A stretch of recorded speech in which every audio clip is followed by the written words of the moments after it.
कि इश्क एक ही जात में हो ये ज़रूरी है क्या, वो राजी हर बात पे हो ये ज़रूरी है क्या, हम दिल दे बैठे जिस मौसम में वो पतझड़ का था, अरे मोहब्बत बस बरसात में हो ये ज़रूरी है क्या। अगर आप उत्तर प्रदेश, हरियाणा और हरिद्वार, रुड़की जैसी बेल्ट से ताल्लुकात रखते हैं तो एक शब्द आपके कानों में समय समय पर ज़रूर दस्तक देता होगा। वो शब्द है ऑनर किलिंग का। आसान भाषा में समझने का प्रयास करेंगे। ऑनर किलिंग क्या होती है? ऑनर किलिंग होती है जब आप अपनी इज्जत के खातिर किसी का कत्ल कर देते हैं। आप सोच रहे होंगे क्या ये ऐसा संभव है? तो ये परिस्थितियाँ ख़ास तौर पर तब पैदा होती हैं जब कोई शख्स समाज की सैद्धांतिक बंदिशों को तोड़कर किसी से मोहब्बत करने लगता है, और मोहब्बत ही नहीं, शादी भी कर लेता है। लेकिन घर वालों को ये गवारा नहीं होता, यानी कि अपनों को ये गवारा नहीं होता, और कुछ परिस्थितियों में इनका कत्ल भी कर दिया जाता है अपनों के द्वारा। वो इसलिए कि ये चाहते हैं कि समाज के सामने एक मिसाल पेश की जाए, ताकि आने वाली नस्लों के दिमाग में ये ज़रूर रहे कि अगर आप भी ऐसा करेंगे तो इसका हश्र आपको ये भुगतना पड़ेगा।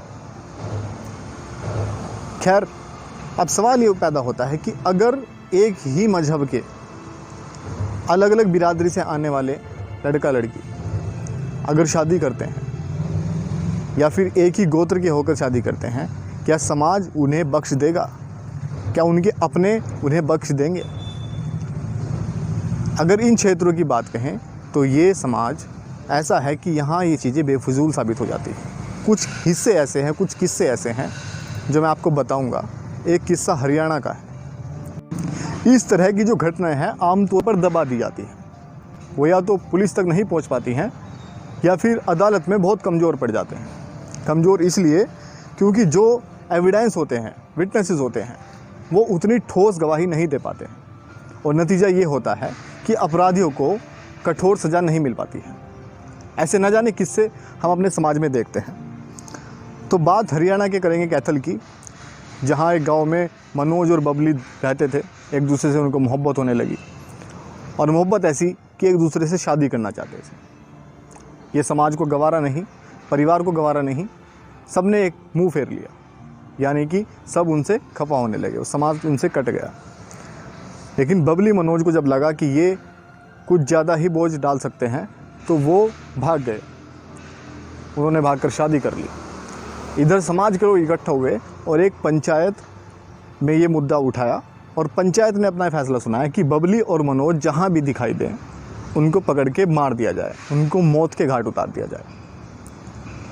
खैर, बबली और मनोज का पता लगता है। मनोज अपने घर एक दिन फ़ोन करता है। फ़ोन करके बताता है कि माँ, मैं क्या घर आ सकता हूँ? क्या ये मेरा गुनाह है? तो मनोज की माँ उसको माफ़ कर देती है और कहती है कि बेटा तुम अपने घर आ जाओ।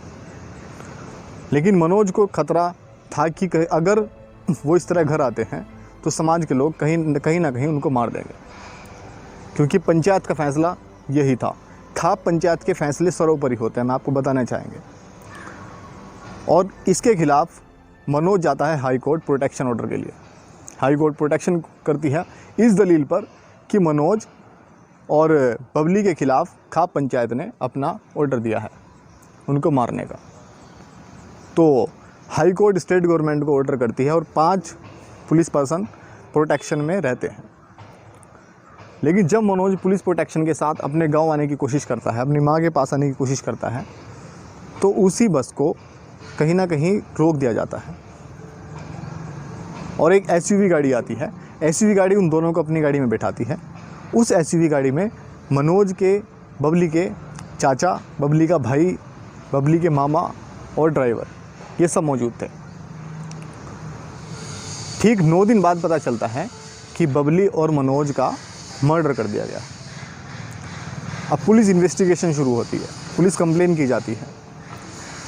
पुलिस इन्वेस्टिगेशन में पुलिस पूरे तौर पर जिम्मेदार ठहराती है चार्जशीट में 6 लोगों को। पुलिस चार्जशीट में इन 6 लोगों को दोषी ठहराया जाता है, जिसमें कि एक ड्राइवर होता है, 4 बबली के सगे संबंधी होते हैं, और एक खाप पंचायत में जो बबली के दादा होते हैं, मुखिया, उनके खिलाफ भी केस चलता है। अब बात मुकदमे पर आती है।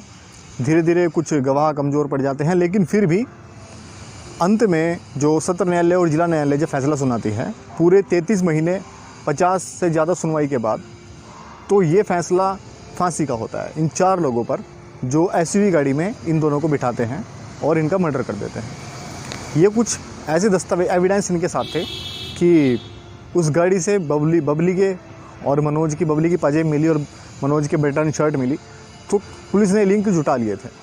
इसके बाद अदालत ने जब ये फैसला सुनाया तो खाप पंचायत ने इनका हुक्का पानी बंद कर दिया, यानी कि मनोज के घर वालों का हुक्का पानी बंद कर दिया।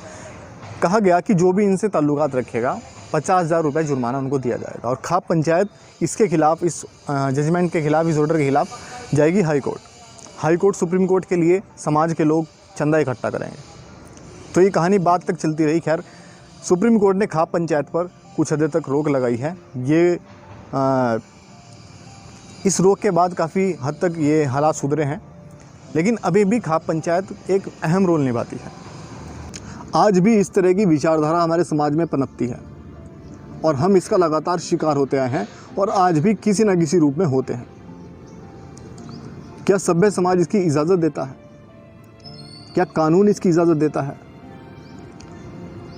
और शिक्षित समाज में शायद इसकी कोई जगह नहीं है, लेकिन हम शिक्षित होकर भी अशिक्षा की तरफ जा रहे हैं, उस अंधकार की तरफ जा रहे हैं जो अपराध को जन्म भी दे सकता है। अपराध को किसी भी मायने में हम जस्टिफाई नहीं कर सकते हैं। आपकी इस मुद्दे पर अपनी राय हो सकती है, आप अपनी राय हम तक साझा कर सकते हैं। कमेंट सेक्शन में हमें बता सकते हैं कि क्या आप इस बारे में सोचते हैं।